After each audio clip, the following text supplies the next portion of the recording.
Selamat datang kembali. Hari ini kita bakal bahas sesuatu yang mungkin lagi ada di pikiran Anda atau setidaknya pernah kepikiran lah ya. Soal mutasi PNS ya? Betul, soal pindah tugas sebagai PNS. Ini kan bukan cuma sekedar pindah meja kerja kan? Oh, jauh. Ini keputusan besar yang bisa mengubah, ya ampun, semuanya. Arah karir, isi dompet, bahkan sampai tingkat stres kita tiap hari. Nah, makanya salah langkah bisa nyesel bertahun-tahun. Tapi kalau tepat, wah, kualitas hidup bisa lompat jauh. Betul sekali. Makanya persiapannya harus super matang. Oke, untuk memandu kita nih, kita punya semacam, ya sebut saja peta perjalanan dari seseorang yang udah lewat lika-likunya. Oh, dari praktisi langsung ya, bukan teori. Iya, ini dari tulisan blog Murad Maulana, seorang pustakawan dan juga blogger. Judulnya, Mau Mutasi PNS? Pertimbangkan 5 hal ini. Saya suka kalau sumbernya dari pengalaman pribadi gini. Pasti lebih jujur. Banget. Dia blak-blakan cerita semuanya. Dari frustrasi di lingkungan kerja yang toksik, perhitungannya yang cermat, sampai ada satu penyesalan di akhir. Wah, menarik. Nah, dari perjalanannya inilah kita akan membedah 5 pelajaran penting yang bisa jadi panduan buat Anda semua. Oke. Karena ini bukan cuma soal administrasi kan, seringkali ada jebakannya juga. Birokrasi yang berbelit, atau... Ya, dia sebutin juga itu. Instansi tujuan yang ternyata udah penuh, bahkan isu sensitif soal, ya, oknum yang minta imbalan. Oke, jadi ini panduan dari lapangan langsung. Siap. Siap. Misi kita hari ini adalah membongkar 5 pertimbangan ini. Kita gali lebih dalam kenapa setiap poin ini penting. Kita mulai dari yang paling dasar ya. Fondasi pertamanya. Betul. Penulisnya menekankan pentingnya punya tujuan yang jelas. Kedengarannya klise sih, tapi kenapa ini jadi nomor 1? Gini, karena tujuan yang jelas itu mengubah posisi Anda. Dari sekedar pemohon, Jadi apa? jadi seseorang dengan alasan yang sangat kuat. Di sistem birokrasi yang serba formal itu, alasan saya ingin pindah itu lemah banget. Oh, oke. Kurang nendang gitu ya. Betul. Tapi coba bandingkan kalau Anda bilang, saya perlu pindah untuk mengikuti pasangan, ini surat keterangannya, atau saya perlu pindah karena kondisi kesehatan orang tua, ini surat dokternya. Aha. Jadi kita ngasih semacam amunisi yang kuat buat permohonan kita. Persis. Anda bukan lagi cuma minta, tapi Anda sedang membangun sebuah kasus. Membangun kasus. Oke, saya suka istilah itu. Jadi ini bukan cuma soal meyakinkan diri sendiri ya. Bukan. Ini soal memberikan argumen yang solid ke sistem. Birokrasi butuh justifikasi hitam di atas putih. Jadi alasan yang kuat dan terdokumentasi itu jauh lebih mudah diproses. Oke, masuk akal. Nah, setelah tujuan jelas, kasus kita kuat. Logikanya kan, langsung cari lowongan, ajukan surat, selesai kan? Nah, disinilah penulisnya bilang, tunggu dulu. Loh kenapa? Dia menyarankan kita untuk melakukan investigasi kecil yang sering terlewat. Investigasi, soal apa? Soal lingkungan kerja yang sebenarnya di tempat tujuan.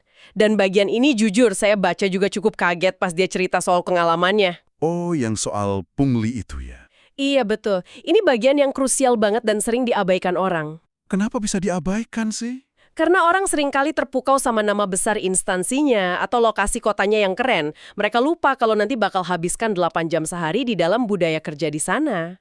Dan cerita penulis ini gamblang banget ya. Di tempat lamanya, di Pemda, dia bilang tiap ada kenaikan gaji atau tunjangan, Pasti ada yang motong kan? iya, dengan dalih untuk bagian keuangan atau biaya kebersamaan. Gila sih. Dan dia kontraskan dengan tempat barunya yang katanya bebas sama sekali dari praktek itu. Pertanyaan saya, apa praktik kayak gitu emang masih nyata ya di beberapa tempat? Gimana kok bisa bertahan? Sayangnya iya. Dan itu seringkali jadi gejala dari masalah yang lebih dalam. Mungkin kurang transparansi atau sistem pengawasan internal yang lemah. Jadi ini bukan cuma ulah 1-2 oknum? Bisa jadi bukan. Bisa jadi ini sebuah budaya yang sudah dinormalisasi. Makanya saat Anda memilih instansi, Anda itu sebenarnya sedang Memilih apa? memilih sistem nilai yang berlaku di sana. Apakah itu sistem berbasis integritas atau yang mentolerir praktek-praktek kayak gitu? Wow, memilih sistem nilai itu dalam banget sih cara mandangnya. Artinya info dari website resmi atau brosur itu, Nggak akan pernah cukup. terus gimana dong cari taunya? Makanya saran penulis untuk gali info informal itu as banget. Tanya teman, kenalan, siapapun yang tahu dapurnya. Jadi semacam melakukan pekerjaan intelijen gitu ya? Betul, Anda harus jadi detektif. Tanya hal-hal yang nggak tertulis. Suasananya gimana? Saling sikut nggak? Ada biaya-biaya aneh nggak? Ini untuk melindungi diri sendiri loh. Oke. Selain lingkungan kerja yang sehat, tentu kita butuh kepastian finansial ya. Ini membawa kita ke poin ketiga yang sangat praktis. Kalkulasi penghasilan. Nah, ini yang sering jadi penentu utama buat banyak orang. Penulisnya ngasih catatan penting. Jangan cuma terpaku sama gaji pokok. Kenapa? Karena gaji pokok PNS itu kan relatif standar di seluruh Indonesia. Aturannya udah ada. Kalau cuma bandingin itu, wah bisa salah besar. Perbedaannya ada di komponen luarnya ya. Betul sekali. Disitulah letak permainannya. Dan lagi-lagi pengalamannya kontras banget. Di PMD lamanya, dia cuma terima gaji pokok plus tunjangan standar. Tunjangan beras, anak, istri gitu ya. Iya, lembur pun katanya hampir nggak pernah dibayar. Beda jauh sama tempat barunya di mana ada tunjangan tambahan dan honor lembur yang dibayar harian. Itu kan bedanya bisa signifikan sekali ya tiap bulan. Signifikan banget. Nah, apa sih yang menyebabkan perbedaan drastis ini? Apa murni soal kebijakan instansi aja? Itu kombinasi beberapa hal. Tapi faktor utamanya seringkali adalah besaran anggaran yang dikelola instansi itu. Oh, jadi soal besar kecilnya anggaran? Sederhananya gini, instansi dengan anggaran besar, misalnya Kementerian Pusat atau lembaga dengan banyak proyek strategis, pasti punya lebih banyak program dan kegiatan. Lalu hubungannya?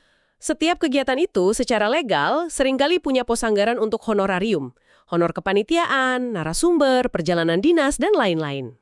Aha. Jadi ini bukan soal instansinya baik hati atau pelit, tapi lebih ke skala operasi mereka. Tepat, jadi kita harus jadi analis anggaran kecil-kecilan sebelum pindah. Pekerjaan rumah yang penting ya? Penting banget. Coba cari tahu dipaknya berapa, kegiatannya setahun ada berapa banyak.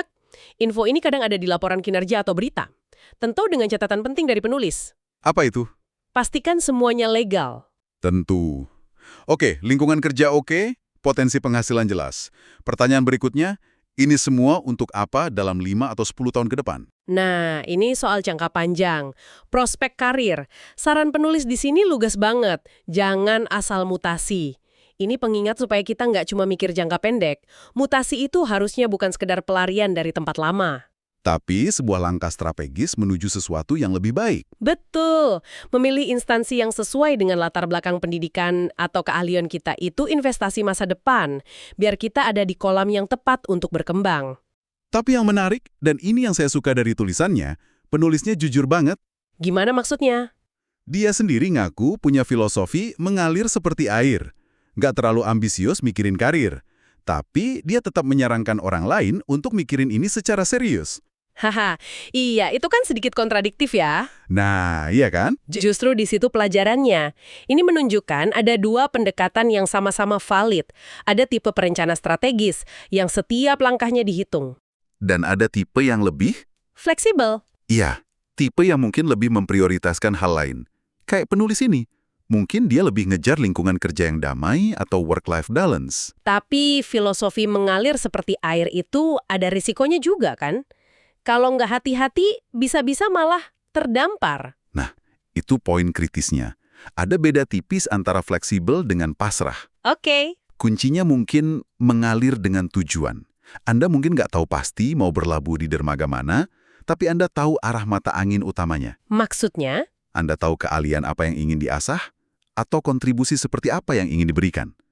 Jadi pertanyaannya bukan, tipe manakah saya, tapi lebih ke, apa definisi sukses dalam karir menurut versi saya pribadi? Saya suka itu, mengalir dengan tujuan. Nah, kita sampai di bagian terakhir. Bagian yang paling personal dan menurut saya paling menusuk dari tulisan ini.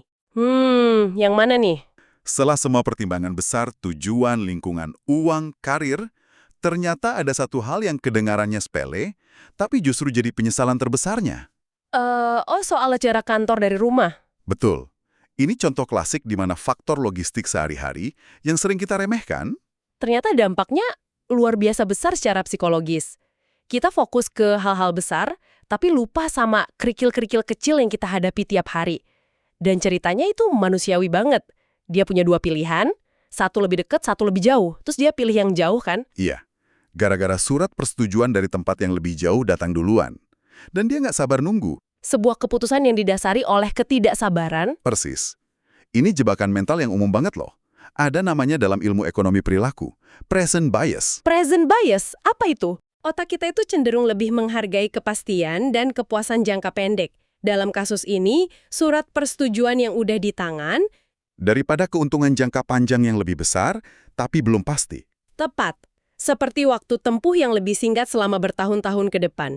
Kita lebih milih burung di tangan meskipun burung di semak-semak jauh lebih gemuk. Dan dampaknya, dia bilang, jarak yang jauh itu mengikis sedikit demi sedikit pikiran dan jadi sumber penyesalan. Tentu saja, apalagi karena dia tahu ada opsi yang lebih baik yang dia lepaskan. Coba kita hitung deh.